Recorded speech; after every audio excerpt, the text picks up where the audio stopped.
এটা হচ্ছে সিলেটের একটা গ্রাম। দেখেন গ্রামের কি পরিবেশ,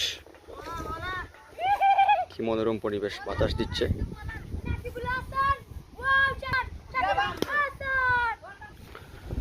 এখানে রয়েছে একটা খাল, আর এখানে আমরা আসলাম ক্রিকেট খেলতে। এই হচ্ছে ফুটবলের গোল পোস্ট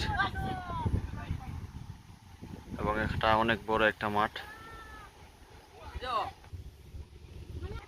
এবং কিছুটা আমরা যদি তৃষ্ণার্ত হয়ে যাই এর জন্য পানি নিয়ে আসলাম।